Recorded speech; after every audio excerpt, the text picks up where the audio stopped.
For the first time in ages, I wake up and don't hate it. I guess I've found some peace. Through the day to the evening, without shouting and screaming. Coucou tout le monde, je suis contente de vous retrouver pour une nouvelle vidéo recette, j'espère que vous allez bien. Aujourd'hui on va préparer un wrap de carottes, en tout cas à base de carottes, et on va faire également un snack qui ressemble un petit peu au Mars, mais healthy. Là on va commencer par le wrap de carottes, donc tu vas prendre 6 carottes râpées. Ça va être pour une quantité de 12 wraps.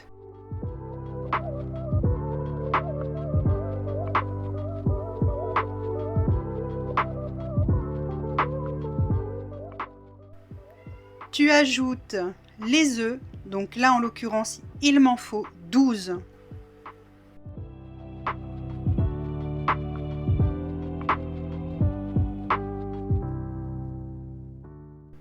Ça va te permettre de faire 12 wraps, soit 2 wraps par personne pour 6 personnes.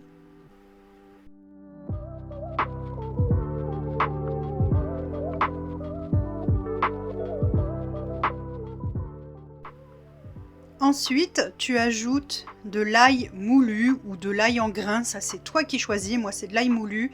Tu mets évidemment en fonction de tes goûts. C'est pour ça que je donne pas de quantité là, parce qu'il faut vraiment faire en fonction des goûts de chacun.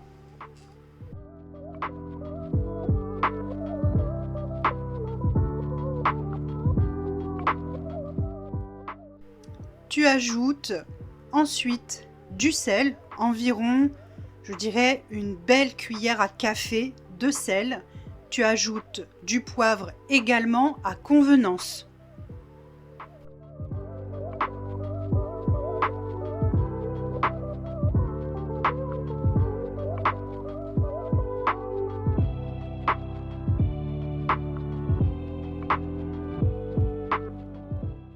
Tu ajoutes enfin 120 g de parmesan. Donc du coup, moi j'ai mis 2 sachets de parmesan puisqu'il faisait 60 g chacun.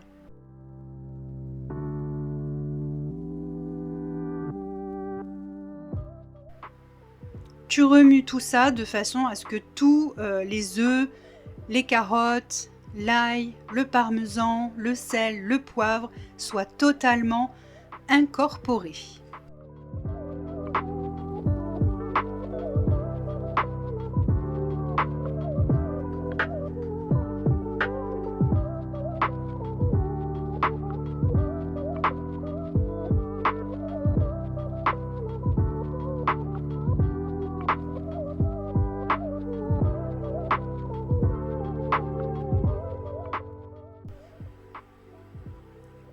Une fois que ton mélange est homogène, tu vas pouvoir prendre un spray d'huile d'olive ou tout simplement de l'huile d'olive que tu étales avec un pinceau. Moi j'ai un spray donc j'utilise le spray et tu vas pouvoir former tes wraps sur du papier sulfurisé. Il faut quand même mettre de l'huile parce que parfois ça peut accrocher un petit peu. Si tu trouves que ta préparation est vraiment trop liquide, tu peux tout à fait ajouter un peu de farine, je dirais une cuillère à soupe de farine pour chaque carotte.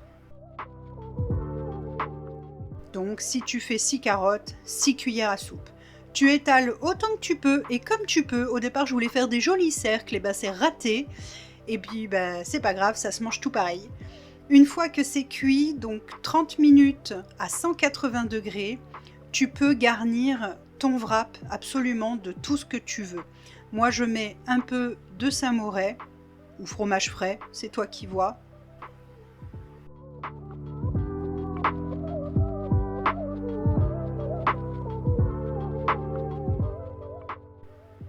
Tu peux le garnir avec un restant de poulet. Le lendemain, moi je l'ai garni avec du saumon fumé, avec de la truite fumée. Tu peux garnir avec vraiment ce que tu veux, hein. Que des légumes, pourquoi pas des légumes grillés, ça doit être très très bon également.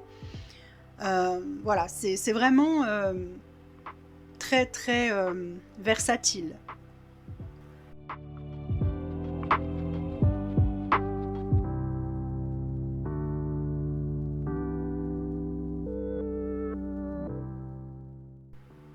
Là, j'ai ajouté du blanc de poulet.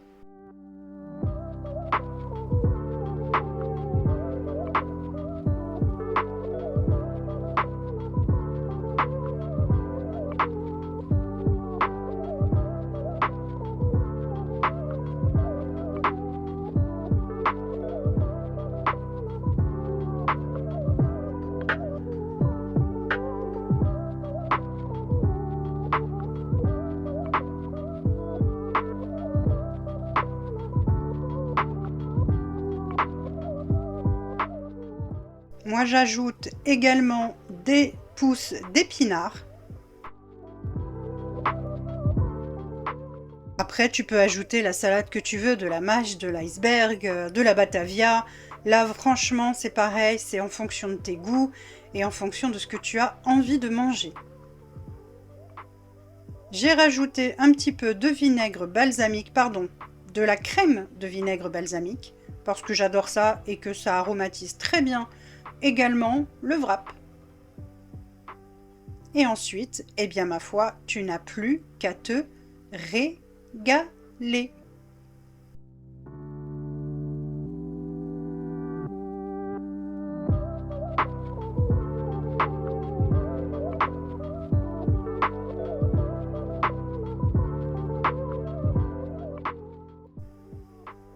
On passe maintenant au snack. Et alors là, comment te dire que c'est délicieux. Pour le biscuit, j'ai fait exactement la même recette que les Cookie Dough Balls qui sont déjà sur ma chaîne. Il y a quelques semaines, je vous les ai postés et à chaque fois, c'est une tuerie et une réussite. Donc, pour faire le snack, il va nous falloir 100 g de noix de coco, 40 g de farine d'avoine, 40 g de poudre d'amande,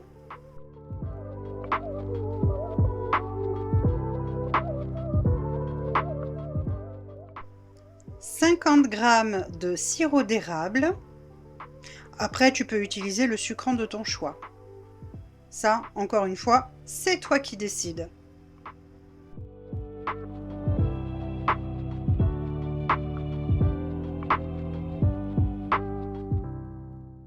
Moi, j'ai rajouté du Yumi Drops noix de coco pour renforcer le goût de la noix de coco. Par contre, j'ai mis un petit peu moins de sirop d'érable parce que les Yumi Drops sucrent également la préparation.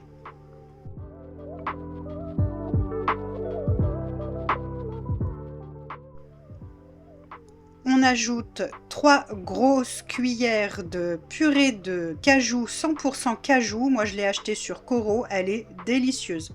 Tu peux y aller. Elle est vraiment très bonne et bien moins chère qu'en magasin bio.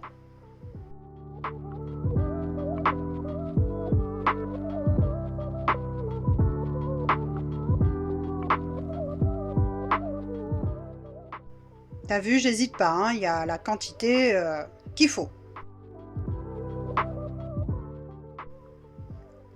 Tu rajoutes une belle pincée de sel, c'est un exhausteur de goût. Et quand tu tombes sur des petits cristaux de sel, quand tu croques dans le snack, oui, je te fais de l'ASMR. Non, franchement, c'est un régal. Vraiment, faut pas hésiter à en mettre un petit peu. Tu remues bien ta préparation de façon à ce que ta pâte soit homogène et qu'elle se tienne.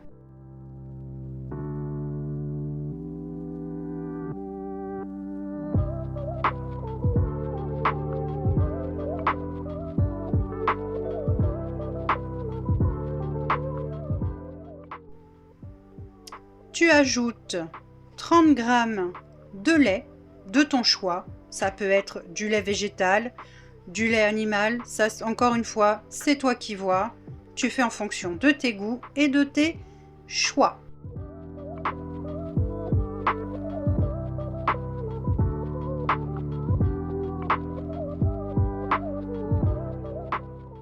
Tu remues à nouveau.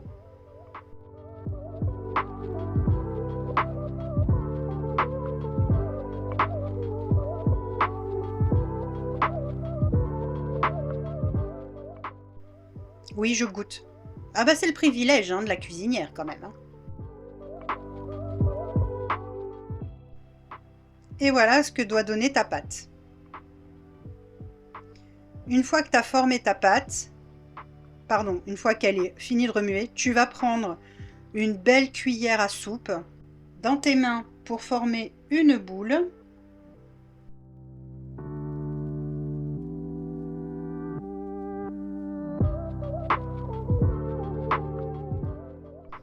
Tu la formes ensuite en boudin.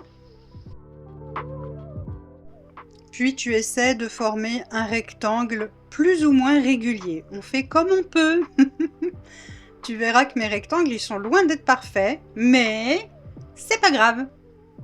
Ils sont formés et c'est déjà bien ça, le principal.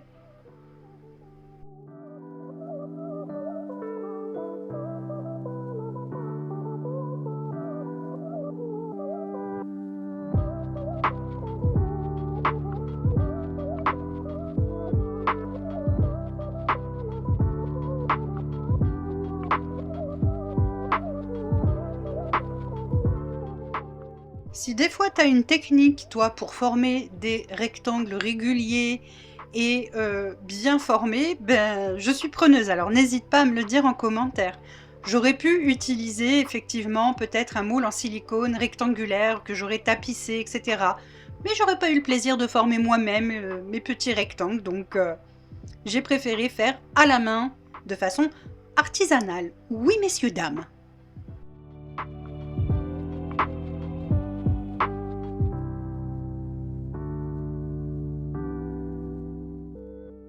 Voilà ce que ça donne une fois formés tous les rectangles. Fais pas comme moi, j'ai failli tout faire tomber, bien sûr, comme d'habitude, Miss Catastrophe était de sortie.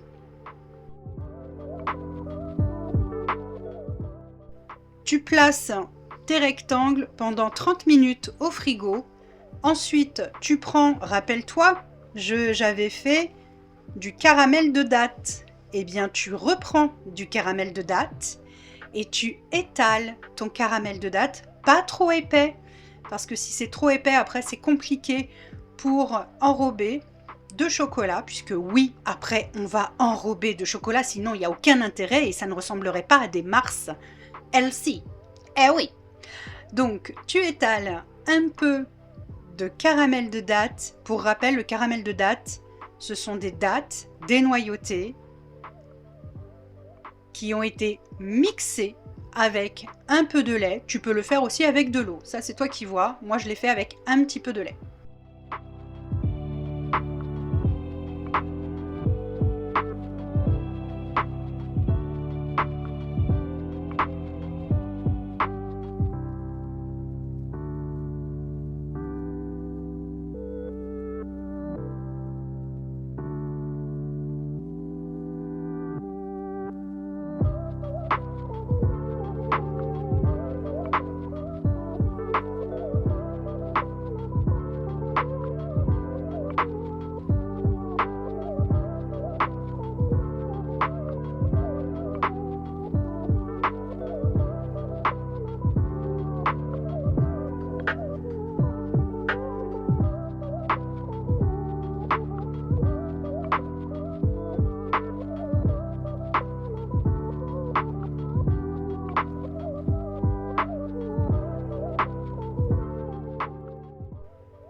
Une fois que tu as fait ça, tu remets ta plaque au frigo et tu en profites pour faire fondre les 3/4 d'une plaque de chocolat.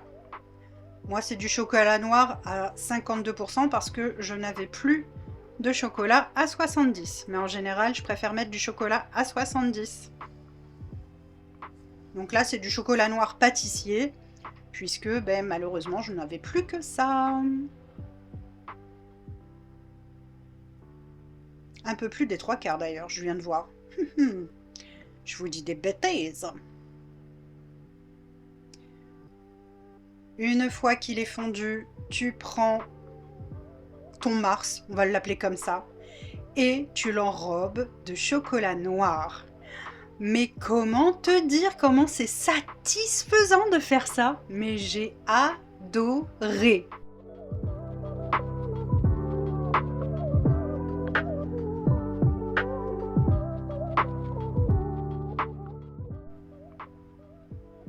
Comme tu peux voir, c'est un petit peu mou, j'aurais peut-être dû laisser un peu plus longtemps au réfrigérateur ou carrément passer les barres au congélateur.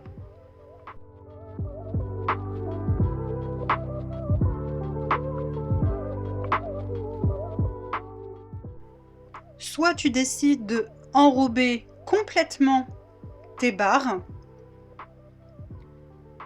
soit, comme tu vas voir par la suite, moi je vais juste prendre la cuillère à café et recouvrir mes barres de tous les côtés, sauf en dessous. Et franchement, ça fait bien le taf aussi.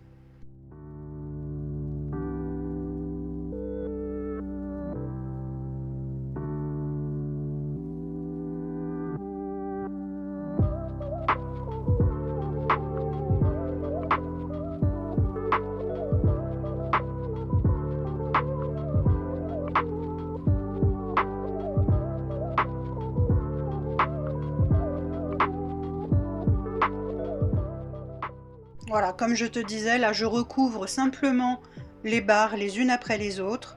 J'enrobe bien les côtés, hein, tous les côtés, sauf le dessous, et ça a très bien fonctionné également. Je dirais même que c'est un peu plus rapide de faire comme ça en fait. Plutôt que de plonger la barre entièrement dans le chocolat, c'est plus fastidieux je trouve. Alors que là, bon, tu prends ton chocolat, tu l'étales au-dessus et ensuite tu mets bien sur les côtés, tu mets bien partout et ça ne pose aucun problème, hein. Vraiment, il n'y a pas de difficulté du tout. Pour fondre ton chocolat, je te conseille de le passer au micro-ondes 30 secondes par 30 secondes. Il faut bien faire attention qu'il ne brûle pas.